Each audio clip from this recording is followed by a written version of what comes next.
Assalamualaikum warahmatullahi wabarakatuh. Alhamdulillahirabbil alamin. Alhamdulillahi wala ilaha illallah. Alhamdulillahi wala haula wala quwata illa billah. Allahumma sholli ala Muhammad wa ala ali Muhammad. Hasbunallahu wa ni'mal wakil, ni'mal maula wa ni'man nasir. Ya zal jalali wal ikram.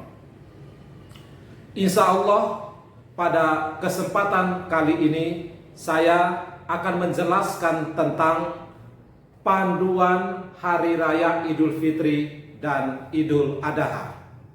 Selamat menyimak dan semoga bermanfaat. Yang pertama adalah tentang hukum sholat Idul Fitri dan sholat Idul Adha.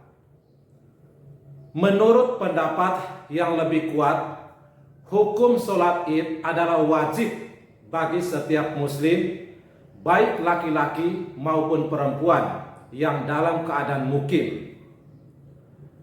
Di antara alasan wajibnya sholat Id dikemukakan oleh Siddiq Hasan Khan, murid dari As-Sawquni, di dalam kitab Ar-Raudhatun Nadiyah Sarah Ad-Durarul Bahiyah halaman 202, yakni sebagai berikut. Alasan yang pertama, Rasulullah Shallallahu Alaihi Wasallam terus-menerus melakukannya. Alasan yang kedua adalah Nabi Muhammad Shallallahu Alaihi Wasallam memerintahkan kaum muslimin agar keluar rumah untuk menunaikan sholat Id. Perintah untuk keluar rumah menunjukkan perintah untuk melaksanakan sholat Id itu sendiri bagi orang yang tidak punya uzur atau halangan. Di sini dikatakan wajib karena keluar rumah merupakan wasilah atau jalan menuju tempat sholat. Nah, jika wasilahnya saja diwajibkan, maka tujuannya pun yaitu melaksanakan sholat otomatis juga wajib. Alasan yang ketiga, ada perintah dalam Al-Quran yang menunjukkan wajibnya sholat Id, yaitu firman Allah Subhanahu wa Ta'ala, "Fasholli li rabbika wanhar", yang artinya dirikanlah sholat dan berkurbanlah, atau An-Nahl, Quran surat Al-Kautsar ayat 2. Maksud ayat ini adalah perintah untuk melaksanakan sholat Id. Alasan yang keempat, sholat Jumat menjadi gugur bagi orang yang telah melaksanakan sholat Id jika kedua sholat tersebut bertemu pada hari Id. Padahal sesuatu yang wajib hanya boleh digugurkan dengan sesuatu yang wajib pula. Nah, jika sholat Jumat itu hukumnya wajib, maka demikian pula dengan sholat Id. Syekhul Islam Ibnu Taimiyah rahimahullah mengatakan, pendapat yang menyatakan bahwa hukum sholat Id adalah wajib bagi setiap muslim lebih kuat daripada yang menyatakan bahwa hukumnya adalah fardu kifayah atau wajib bagi sebagian orang saja. Adapun pendapat lain yang mengatakan bahwa hukum sholat Id adalah sunnah atau dianjurkan atau bukan wajib, ini adalah pendapat yang lemah. Karena Nabi Muhammad SAW sendiri memerintahkan untuk melakukan sholat ini. Selanjutnya adalah waktu pelaksanaan sholat Id. Menurut mayoritas ulama Hanafiyah, kemudian ulama Malikiyah dan ulama Hambali, waktu sholat Id dimulai dari matahari setinggi tombak. Setinggi tombak yang dimaksudkan di sini adalah kira-kira 20 menit setelah matahari terbit, sebagaimana keterangan dari Syekh Muhammad bin Sholih Al-Utsaimin di dalam Syarah Hadis Al-Arba'in An-Nawawiyah ketika beliau membahas hadis nomor 26. Dan waktu tersebut berlaku sampai waktu zawal atau matahari bergeser ke barat. Silakan baca kitab Sahih Fikih Sunnah halaman 599 dan kitab Ar-Raudhatun Nadiyah halaman 206 sampai 207. Ibnu Qayyim mengatakan, Nabi Muhammad SAW biasa mengakhirkan sholat Idul Fitri dan mempercepat pelaksanaan sholat Idul Adha. Ibnu Umar yang sangat terkenal mencontohkan ajaran dari Nabi Muhammad SAW tidaklah keluar menuju lapangan kecuali hingga matahari meninggi. Silakan baca kitab Zadul Ma'ad fi Hadiyah Khairul Ibad karya Ibnu Qayyim Al-Jauziyah halaman 425. Selanjutnya adalah tempat pelaksanaan sholat Id. Tempat pelaksanaan sholat Id lebih utama atau lebih afdol dilakukan di tanah lapang, kecuali jika ada uzur atau halangan seperti hujan. Abu Sa'id Al-Khudri mengatakan, yang artinya Rasulullah SAW biasa keluar pada hari raya Idul Fitri dan Idul Adha menuju tanah lapang. Hadis riwayat Bukhari nomor 956 dan hadis riwayat Muslim nomor 889. Imam An-Nawawi mengatakan hadis dari Abu Sa'id Al-Khudri di atas adalah dalil bahwa sholat Id sebaiknya dilakukan di tanah lapang, dan ini lebih afdol atau lebih utama daripada melakukannya di masjid. Inilah yang dipraktikkan oleh kaum muslimin di berbagai negeri. Sedangkan bagi masyarakat Mekah, sejak masa silam, sholat Id mereka selalu dilakukan di Masjidil Haram. Silakan baca kitab Syarah Muslim An-Nawawi halaman 280. Selanjutnya adalah tentang tuntunan atau sunnah-sunnah ketika hendak keluar melaksanakan sholat Id. Sunnah yang pertama yaitu mandi sebelum berangkat sholat. Silakan baca kitab Zadul Ma'ad fi Hadiyah Khairul Ibad halaman 425. Sunnah yang kedua adalah berhias diri dan memakai pakaian yang terbaik.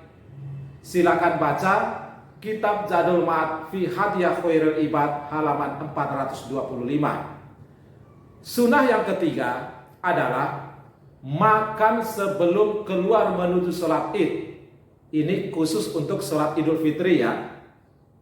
Dalilnya adalah dari Abdullah bin Buraidah, dari ayahnya, ia berkata, yang artinya Rasulullah SAW biasa berangkat sholat Id pada hari Idul Fitri dan beliau makan terlebih dahulu.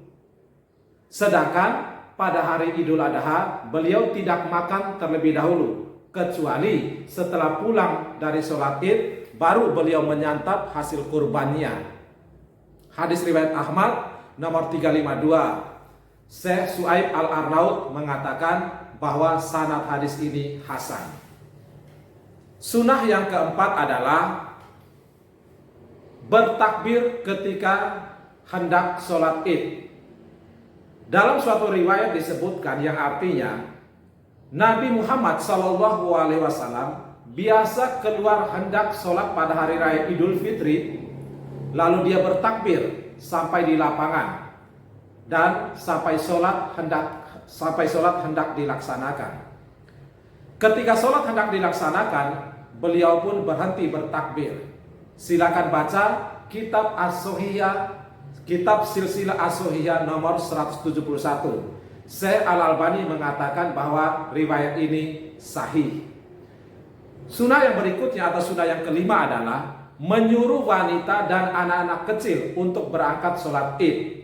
Dalilnya adalah hadis riwayat Bukhari nomor 977 dan hadis riwayat Muslim nomor 890. Namun yang perlu diperhatikan adalah wanita tetap harus memperhatikan adab-adab ketika keluar rumah, seperti tidak bertabarruj atau berhias diri yang mencolok atau berlebihan, dan tidak memakai wewangian atau harum-haruman.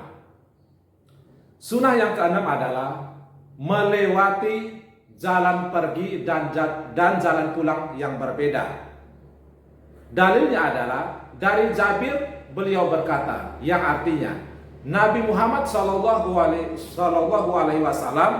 ketika sholat Id beliau lewat jalan yang berbeda ketika berangkat dan pulang. Hadis riwayat Bukhari nomor 986. Sunnah yang ketujuh atau yang terakhir yaitu berjalan kaki sampai ke tempat sholat dan tidak memakai kendaraan kecuali jika ada hajat atau diperlukan kendaraannya. Dari Ibnu Umar beliau mengatakan yang artinya Rasulullah Muhammad SAW biasa berangkat sholat id dengan berjalan kaki. Begitu pula ketika pulang dengan berjalan kaki. Hadis riwayat Ibnu Majah nomor 1295. Syekh Al-Albani mengatakan bahwa sanad hadis ini hasan. Selanjutnya adalah tidak ada sholat sunnah qobliyah id dan juga tidak ada sholat sunnah ba'diyah id. Dalilnya adalah dari Ibnu Abbas, ia berkata yang artinya Rasulullah Muhammad SAW pernah keluar pada hari raya Idul Adha dan juga Idul Fitri, lalu ia mengerjakan sholat id 2 rakaat, namun tidak mengerjakan sholat qobliyah maupun ba'diyah id. Hadis riwayat Bukhari nomor 964 dan hadis riwayat Muslim nomor 884. Selanjutnya adalah tidak ada azan dan tidak ada iqamah ketika sholat id. Dari Jabir bin Samurah, ia berkata yang artinya saya pernah melaksanakan sholat id yaitu Idul Fitri dan Idul Adha bersama Rasulullah Muhammad SAW, bukan hanya sekali atau 2 kali ketika tidak ada azan maupun iqamah. Hadis riwayat Muslim nomor 887. Selanjutnya adalah tentang tata cara sholat Idul Fitri maupun sholat Idul Adha. Jumlah rakaat sholat Idul Fitri dan Idul Adha adalah 2 rakaat. Adapun tata caranya berdasarkan kitab Sahih Fikih Sunnah halaman 607 adalah sebagai berikut. Tata cara yang pertama, diawali dengan takbiratul ihram sebagaimana sholat-sholat lainnya. Kedua, bertakbir jawaid atau takbir tambahan sebanyak 7 kali selain takbiratul ihram sebelum memulai membaca surat Al-Fatihah. Boleh mengangkat tangan ketika takbir-takbir tersebut sebagaimana yang dicontohkan oleh Ibnu Umar. Silakan baca kitab Zadul Ma'ad halaman 425. Yang ketiga adalah di antara takbir-takbir jawaid tersebut tidak ada bacaan atau zikir tertentu. Namun ada sebuah riwayat dari Ibnu Mas'ud, ia mengatakan di antara tiap takbir hendaklah menyanjung dan memuji Allah. Hadis riwayat Al-Baihaqi nomor 291. Syekh Ali Hasan Ali Abdul Hamid mengatakan bahwa sanad hadis ini qawi atau kuat. Selanjutnya, Syekhul Islam mengatakan bahwa sebagian salaf di antara setiap takbir membaca bacaan subhanallah walhamdulillah wala ilaha illallah wallahu akbar Allahumma gfirli warhamni, yang artinya adalah maha suci Allah, segala puji baginya, tidak ada sesembahan yang benar untuk disembah selain Allah. Ya Allah, ampunilah aku dan rahmatilah aku. Namun ingat sekali lagi, bacaannya tidak dibatasi dengan bacaan tersebut. Boleh juga membaca bacaan yang lainnya yang berisi pujian kepada Allah Subhanahu wa Ta'ala. Yang keempat adalah membaca Al-Fatihah, dilanjutkan dengan membaca surat pendek yang lainnya. Surat yang dibaca oleh Nabi Muhammad SAW adalah surat Qaf pada rakaat yang pertama dan surat Al-Qamar pada rakaat yang kedua. Dalilnya adalah hadis riwayat Muslim nomor 891. Atau boleh juga membaca surat Al-A'la pada rakaat pertama dan surat Al-Ghasyiyah pada rakaat yang kedua. Dan jika hari sholat id jatuh pada hari Jumat, Dianjurkan pula membaca surat Al-A'la pada rakaat pertama dan surat Al-Ghasyiyah pada rakaat kedua pada sholat idnya maupun pada sholat Jumatnya. Dalilnya adalah hadis riwayat Muslim nomor 878. Yang kelima adalah setelah membaca surat pendek, kemudian melakukan gerakan sholat seperti sholat-sholat yang lainnya, yaitu ruku, i'tidal, sujud, dan seterusnya. Keenam, bertakbir ketika bangkit untuk mengerjakan rakaat yang kedua. Yang ketujuh adalah bertakbir jawaid atau takbir tambahan sebanyak 5 kali takbir selain takbir bangkit dari sujud sebelum memulai membaca suratul Fatihah. Yang kedelapan adalah membaca surat Al-Fatihah dan surat lainnya sebagaimana yang telah disebutkan di atas. Dan yang kesembilan, mengerjakan gerakan-gerakan lainnya hingga salam. Selanjutnya adalah tentang khutbah setelah sholat id atau khutbah sholat id. Dari Ibnu Umar yang mengatakan yang artinya Nabi Muhammad SAW dan Abu Bakar, begitu pula Umar, biasa melaksanakan sholat id sebelum khutbah. Dalilnya adalah hadis riwayat Bukhari nomor 963 dan Muslim nomor 888. Setelah melaksanakan sholat id, imam berdiri untuk melaksanakan khutbah id dengan sekali khutbah saja, bukan 2 kali seperti khutbah sholat Jumat. Dalilnya silakan baca kitab Sahih Fikih Sunnah halaman 607. Nabi Muhammad SAW melaksanakan khutbah di atas tanah tanpa memakai mimbar. Silakan baca kitab Zadul Ma'ad halaman 425. Beliau SAW pun memulai khutbah dengan membaca hamdalah sebagaimana pada khutbah beliau yang lainnya. Ibnu Qayyim mengatakan tidak ada dalam satu hadis pun yang menyebutkan bahwa Nabi Muhammad SAW membuka atau mengawali khutbah idnya dengan bacaan takbir. Namun beliau memang sering memekikan takbir di tengah-tengah khutbah. Akan tetapi hal ini tentu tidak menunjukkan bahwa beliau selalu memulai khutbah idnya dengan bacaan takbir. Silakan baca kitab Zadul Ma'ad halaman 425 sebagai dalilnya ya. Selanjutnya adalah bila hari id jatuh pada hari Jumat. Nah, ini dia. Bila hari id jatuh pada hari Jumat, maka bagi orang yang telah melaksanakan sholat id, ia mempunyai pilihan apakah menghadiri sholat Jumat dan boleh juga tidak menghadiri sholat Jumat. Namun imam masjid atau pengurus masjid dianjurkan untuk tetap melaksanakan sholat Jumat agar orang-orang yang punya keinginan menunaikan sholat Jumat bisa hadir. Begitu pula orang yang tidak sholat id bisa ikut hadir sholat Jumat. Pendapat ini dipilih oleh mayoritas ulama Hambali dan pendapat ini terdapat riwayat dari Umar, Utsman, Ali, Ibnu Abbas, dan Ibnu Az-Zubair. Dalilnya adalah hadis riwayat Abu Daud nomor 1070 dan Ibnu Majah nomor 1310.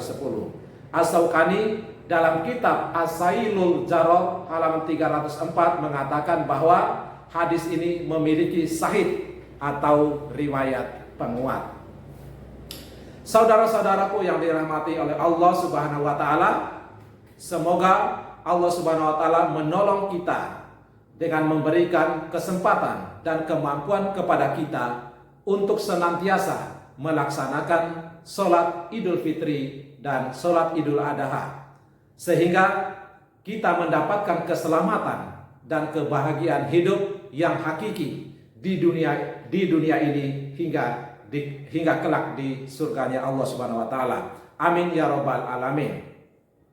Akhirul kalam, subhanakallahumma wa bihamdika asyhadu an la ilaha illa anta astaghfiruka wa atubu ilaik. Barakallahu fina, sahalallahu lana khairan haitsu ma kunna Wassalamualaikum warahmatullahi wabarakatuh.